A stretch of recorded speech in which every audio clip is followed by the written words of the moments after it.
Hello and welcome to this week's edition of Newsgram. Oh boy, do we have a treat for you today. And we begin this edition of Newsgram with two words: sexual cannibalism. Some of the most famous sexually cannibalistic animals in nature are the South American green anaconda and, of course, the infamous black widow spider. Technically that's an insect, right? But my all-time favorite is the praying mantis. Now, the praying mantis uses her wily ways of seduction to lure in a mate. She lets him do his little dance and then hop onto her back, but once he begins to mate with her, she bites off his head. Now, what's even more fascinating is that they never learn.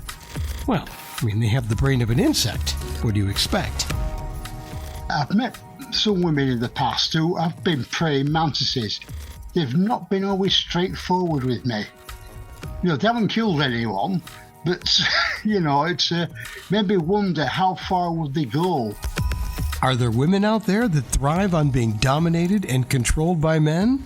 Well, perhaps, as long as it's on their terms. So what happens when things go too far? When a simple safe word perhaps is not enough? Would they resort to murder? Or better yet, would they use their powers of manipulation to get others to do the killing for them? Well, there's been court cases involving women.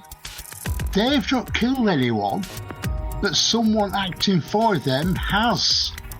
And it made me wonder, why were these men doing what these women wanted? That's David Gaston, author of the book The Lure of the Praying Mantis. The story is based on some very real court cases, but the book itself is a work of fiction.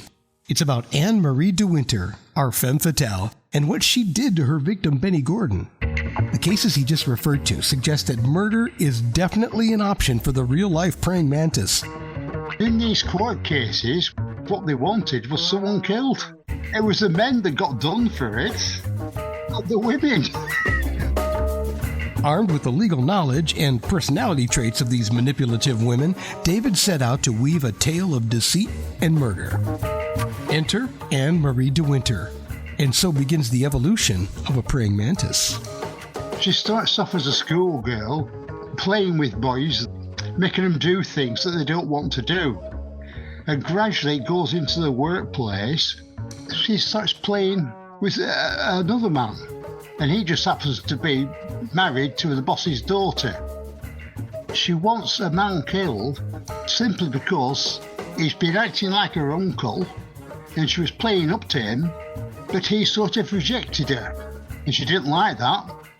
So she found a bit of a slow thinker called Benny, and she was able to manipulate him to actually kill the uncle. And of course, whenever you have a murder, there is usually someone assigned to try and solve it. The case of the praying mantis falls on the desks of Detectives Buchanan and Durham. Bad news for Anne Marie.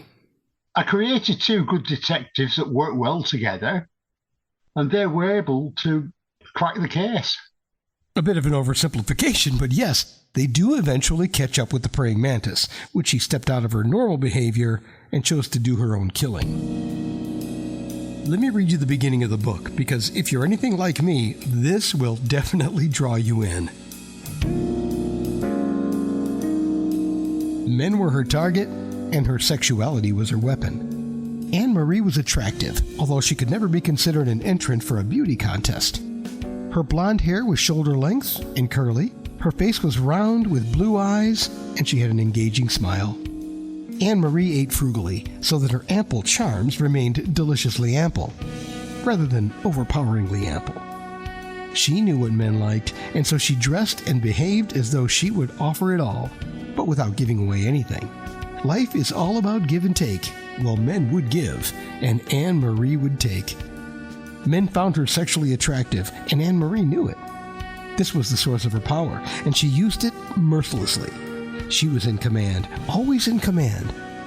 She would psychologically castrate them by degrading their names into an effeminate, almost childlike form. So Michael became Mickey, Timothy became Timmy, and William became Willie.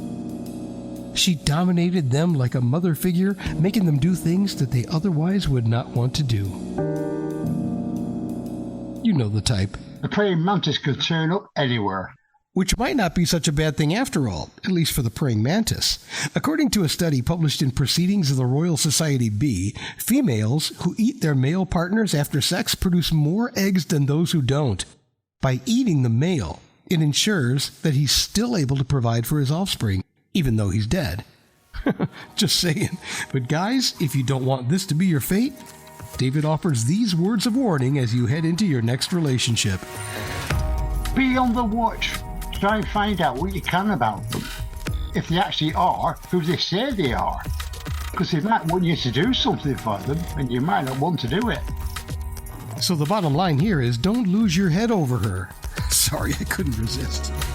The lesson today is while you might not be asked to do murder, make sure you're aware of whether or not she's a genuine friend or just someone trying to lure you in and manipulate you for her own advantage. It might be a seductive temptress, a praying mantis at work, if you will, trying to lure you into a fate that you did not bargain for. The Lure of the Praying Mantis by David Gaston. It's available now pretty much wherever you like to shop online. Target, Barnes & Noble, Amazon, and Walmart. And there are links to all those places in the show's description. And that will do it for this edition of Newsgram from WebTalkRadio.com.